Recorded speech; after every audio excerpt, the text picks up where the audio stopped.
เกิดเรื่องมหัศจรรย์หน้าเหลือเสืออีหลีมื้อวานนี้ห้องบ่ได้ไปต่อบ่เป็นมาเศร้ามื้อนี้ก่อนเข้าห้องอัดยกขันขอขมาลาโทษกราบละนึกถึงแม่ฮันนี่และพ่อดาวบ้านดอนเป็นผู้ปลุกปั้นแต่งเพลงนี้ขึ้นมาหลังจากนั้นพวกเจ้าฮู้บ่ว่าน้องธิดาลาวเสียงมาเต็มผู้คุมห้องอัดพอผู้ศรีวิไลกับอาจารย์โนจนว่างึดจนว่าง้อเสียงมาเต็มความผิดพลาดถ้าเทียบใส่เปอร์เซ็นต์มีเพียงแต่1%ส่วน99%ลื่นเลียนไหลดีจนทุกคนอึ้งในห้องอัดเสียง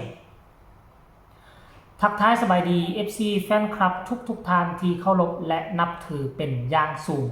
มาพบมาพ่อกันกับเจเบาลาวอีกแล้วห่างหายไปเกือบครึ่งมื้อท่านผู้ชมเอามอไซค์ไปซ่อมสันดอกแล้วก็ไปซื้อเครื่องเข้าห้างให้กับแฟนเจเบาลาวหาก็กลับมานี่ความจริงเห็นคลิปเห็นข่าวตั้งแต่ตอนเที่ยงพุ่นแหละแต่ว่าบ่สามารถเฮ็ดได้เพราะว่าเจเบาลาวอยู่ข้างนอกเนาะ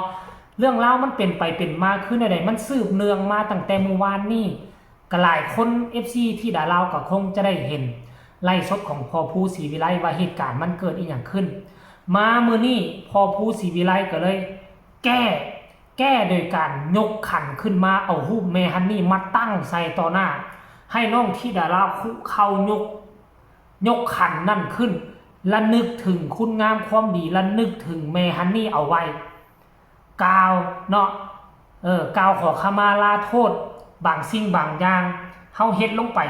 เฮาอาจจะตั้งใจว่าเฮาเฮ็ดถูกแต่บางครั้งอาจจะไปผิดเพิ่นเฮาก็บ่ฮู้เรื่องราวสิ่งที่มองบ่เห็นบ่หมายความว่าเพิ่นบ่มีพอผู้ศรีวิไลก็เลยยกขันขึ้นมาขอขมาลาโทษเอาไว้ล่วงหน้าสากลแต่เหตุการณ์ที่เกิดขึ้นเปลี่ยนจากหน้ามือเป็นหลังมือว่านนี่ห้องให้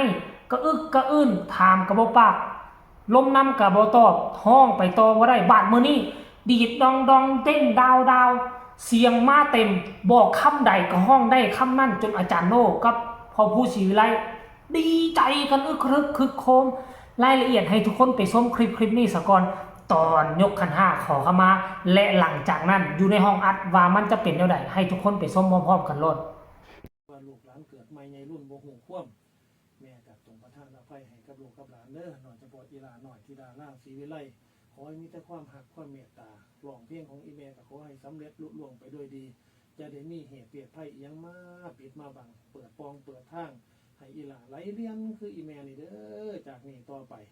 เอาขอให้มีแต่ความสุขสวัสดีไปทางไหนมีแต่คนนิยมชมชอบเทียบุตรเทวดาฮักแพงอำนวยอวยพรจากมือนี้เป็นต้นไปขอเป็นลูกเป็นหลานอีแม่ฮันนี่สืบไปสาธุครูเพลงครูดนตรีแล้วเลยหาพอดาวบ้าน ระลึกเอาลูกหนูระลึกไปพอดาวบันดอนผู้เป็นบุญมครู่ผู้เป็นเขียนเพลงให้ที่ พอ เรา บารมีครูดาวกับยาพันมากลุ่มมาห่มลูกหลานในการอัดเสียงกับยังให้มีมองของมองค่าให้ว่าง่ายไหลคลองไปคือสายน้ำของบรมครู่ผู้เฮ็ดดนตรีทุกท่านเทิงครูยูแล้วกับผู้ล่วงลับก็ให้มาโดนจิตโดนใจอาจารย์โน่อันใดดีอันใดงามก็ให้มาจับมือสุกใส่รถเด้อหนูหันมากราบพ่อโนลูกพ่อโนคือครูดนตรีที่มีอยู่ตอนนี้หนูกราบตรงไปลูกหนูกราบไปเลย3 ครั้งเลยกราบให้เหมือนกราบพระเลยลูกให้หนูคิดว่าพ่อโนก็คือพระคนหนึ่งที่หนูเคารพทีนี้หวังรักหรือชังก็จะคอยพี่จังอย่าปล่อยให้น้องนอนอกตรอตัวนี้มันต้องปล่อยล่อลิ้นว่าความหวังรักหรือชังก็จะคอยพี่จังอย่าปล่อยให้น้องนอนเป็นปล่อยนะลูกไม่ใช่ปล่อยเป็นปล่อยปล่อยเป็นปล่อยพี่จังอย่าปล่อยนั่นแหละหวังรักหรือชังก็จะคอยพี่จังลองเอาพูดเนาะเอาเลยให้สงสารสักหน่อยดวงฝากใจตามพี่ไปดังรอยว่าความหวังรักหรือชังก็จะคอยพี่จังอย่าปล่อยให้น้องนอนอกตรอมเป็นเราเลยอีกเหมือนเดิมปล่อยลูกเป็นปล่อยปล่อยพี่จังอย่าปล่อยบอก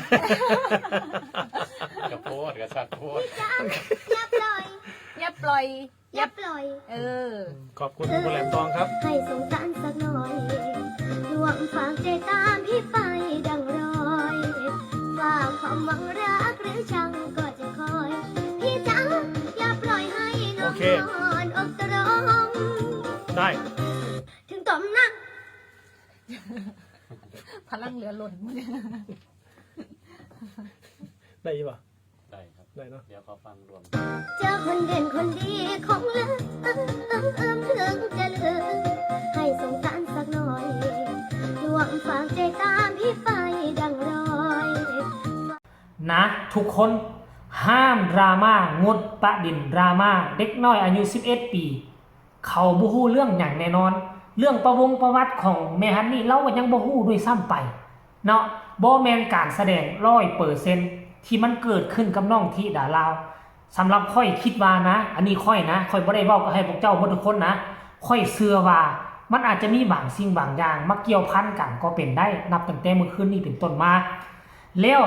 มายกขันขอขมาลาโทษสีหน้าน้องเปลี่ยนไปอารมณ์ดีบ่มีหยังเป็นตาตำหนิติเตือนแต่อย่างใดคือสมบูรณ์แบบปานว่าเคยเข้าห้องอัดมาแล้วบ่ต่ำกว่าปี2 ปีปานว่านักห้องมืออาชีพค่อยบ่ได้อวยเกินเหตุพวกเจ้าก็น่าจะเห็นคลิปเห็นนั่นแล้วคืออาจารย์โนสั่งแนวใดน้องห้องได้แนวนั้นพอผู้บอกให้ห้องแนวใดน้องห้องออกเสียงแนวนั้นมาคือมันง่ายเหมือนปอกกล้วยแหมสรุปรวมแล้วโอ้โหสิ่งศักดิ์สิทธิ์มีจริงค่อยเชื่อว่าแนวนั้นท่านผู้ชม FC แฟนคลับไผบ่เชื่อให้เลื่อนหนีคันพวกเจ้าบ่เชื่อพวกเจ้าดันด้นมาเบิ่งพวกเจ้าก็สิเอาดราม่าเข้ามาหาน้องคันบ่เชื่อแล้วให้หนีซะก่อนคลิปใดที่พวกเจ้าเบิ่งแล้วคันโกงไปโกงมาแล้วพวกเจ้าจึงเบิ่งพวกเจ้าจึงกดไลค์กดแชร์คลิปใดพวกเจ้าบ่เชื่ออย่าคัดแย่งอย่าสู้เข้ามาเบิ่งคันเข้ามาเบิ่งเดี๋ยวสิเป็นประเด็นดราม่าคือเก่าเด้อท่านผู้ชม FC แฟนคลับอันนี้นี่คือการเคลื่อนไหวล่าสุดปัจจุบันนี่เจโบลาวคิดว่าเพลงตัวนี้น่าจะบันทึกเรียบร้อยแล้วล่ะอาจจะต่อใส่เพลงใหม่แล้วแหละปัจจุบันนี่ไผสิเก่งซ้ำน้องที่ดาลาว 5-6 เพลงอาจจะอัดประมาณ 2-3 มื้อ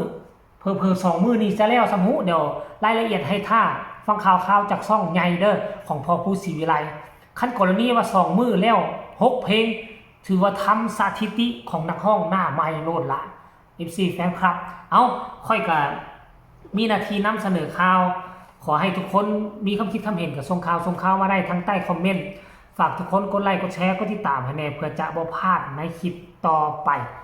ตำหนิติชมได้แต่ต้องตำหนิติชมอยู่ในกรอบอยู่ในความกงไปกงมาอย่าสู้ไปตืมเสื้อภัยอย่าสู้ไปตืมแล้วก็ใส่ให้ป้ายสีของศิลปินก็แล้วกันหักจงพากันสนับสนุนให้น้องประสบผลสำเร็จสำหรับคลิปนี้ขอฝากฝังอีกคลิปหนึ่งสบายดี